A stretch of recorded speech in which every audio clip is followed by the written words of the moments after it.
நிலையிலே இந்த கணினி வழி நிகழ்வுகளை உருவாக்கி கற்பிக்கும் திறனுடையவராக இருந்தவர் ஒருவரே. இத்தகைய நிலையில் நவீன தொழில்நுட்பங்களின் அடிப்படையில் மொழி கற்பித்தல் வேண்டும் என்ற பரிந்துரைகள் வீணே.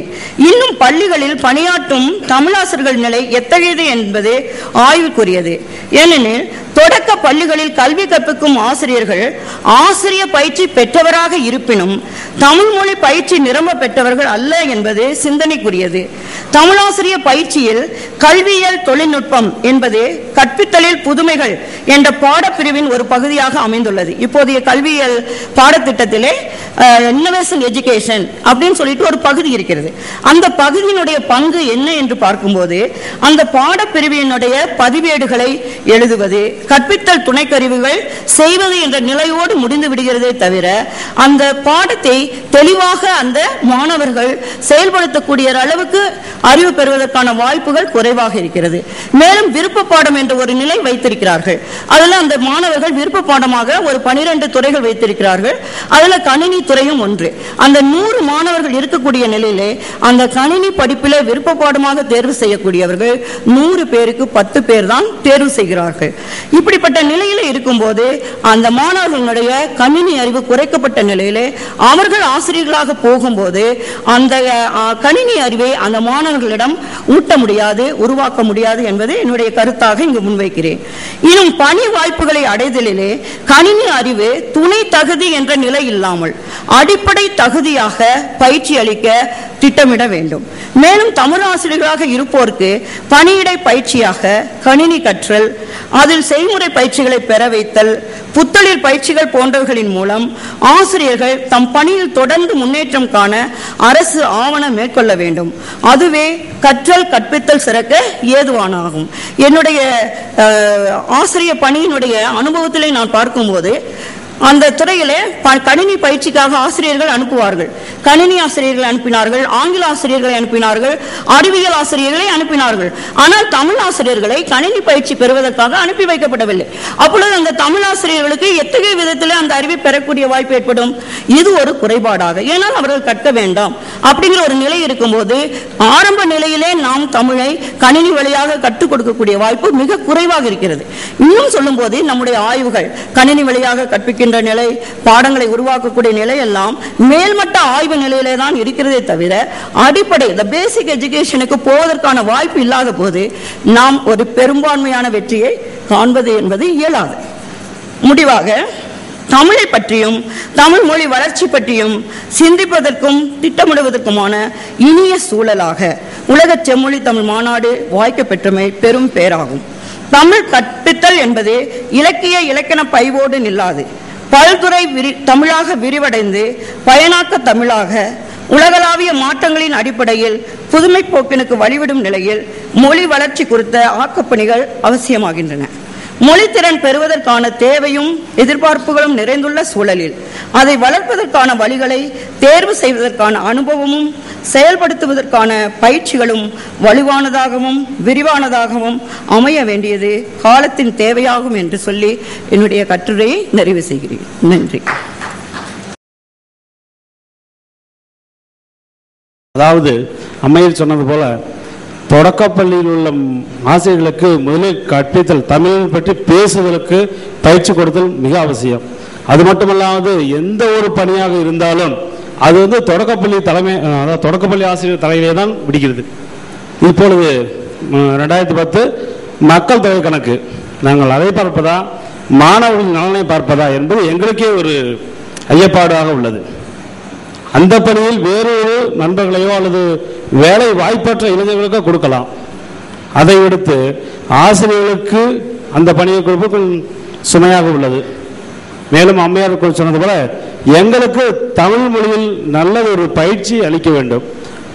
மேலும் நடுநிலைப் பள்ளிகளில் தமிழாசிரியர் பணியிடங்கள் ஏற்படுத்தப்பட்டால் மாணவர்களோட தமிழ் பயிற்சிக்கு நாம் மிகவும் முக்கியமாக இருக்கும். நன்றி. வேறு ஏதாவது வினாக்கள் உண்டா? வணக்கம், நான் மலேசியாவிலிருந்து வந்திருக்கின்றேன். கட்டுரையாளரின் தலைப்பு தமிழ் கற்பித்தலில் மாற்று சிந்தனைகள். அவரின் கட்டுரையை பார்த்தால் பொதுவாக தமிழ்நாட்டிலே தமிழ் கற்பித்தலை பற்றியே இருந்தது. அயல் நாட்டாரான எங்களுக்கு இந்த தமிழ் கற்பித்தலில் என்னென்ன மாற்று சிந்தனைகளை கொடுக்கலாம் என்று நாங்கள் எதிர்பார்த்திருந்தோம்.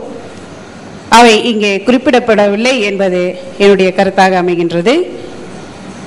மாற்று சிந்தனைகள் என்றால் எங்கள் நாட்டை பொறுத்தவரையிலே தமிழாசிரியர்களுக்கு முழுமையாக தமிழிலே போதனா முறை நடத்தப்படுகின்றது. நாங்கள் கணினியை பரவலாக எங்களுடைய போதனா முறையிலே பயன்படுத்துகின்றோம். ஆகவே இப்பொழுது என்னுடைய வினா, இந்த மாற்று சிந்தனையை நாங்கள் எப்படி எங்களுடைய மாணவர்களுக்கு கொடுக்கலாம் என்பது என்னுடைய வினாவாக அமைகின்றது. நன்றி. உங்களுடைய நாங்கள் எதிர்பார்க்கக்கூடிய எண்ணங்கள் உங்களுடைய நாட்டிலே செயல்படுத்தப்பட்டுக் கொண்டிருக்கிறது.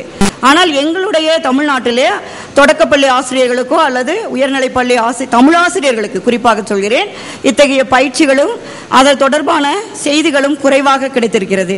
அதன் பயனான ஒரு குறைபாட்டை நான் இந்த கட்டுரையிலே முன்வைத்தேன்.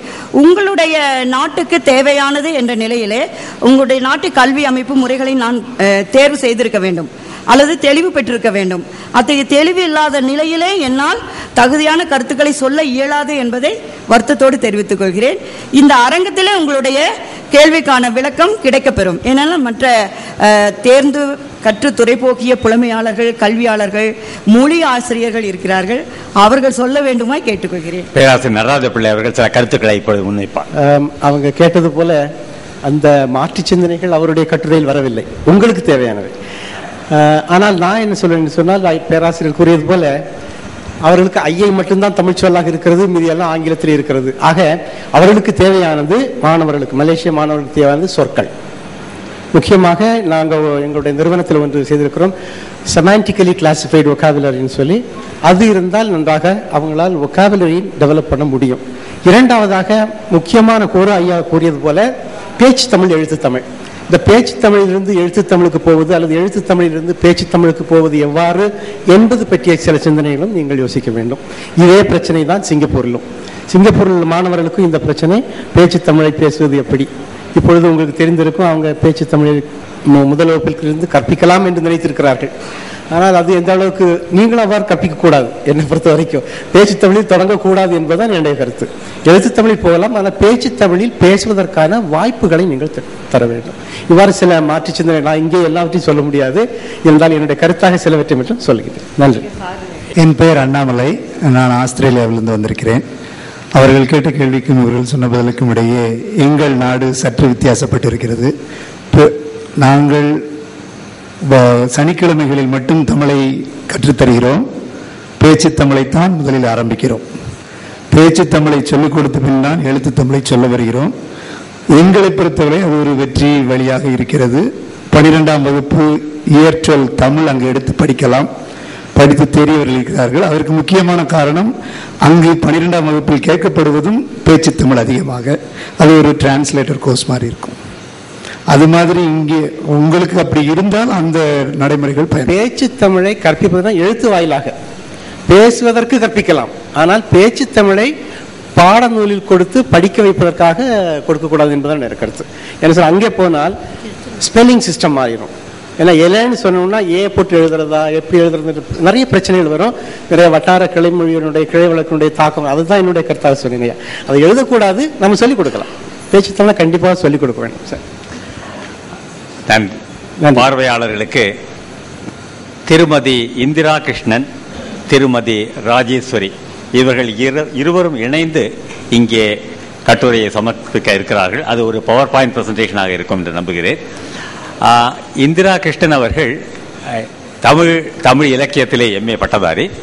இவர்கள் 1977 தேசிய நாள் விருது, நல்லாசிரியர் விருது,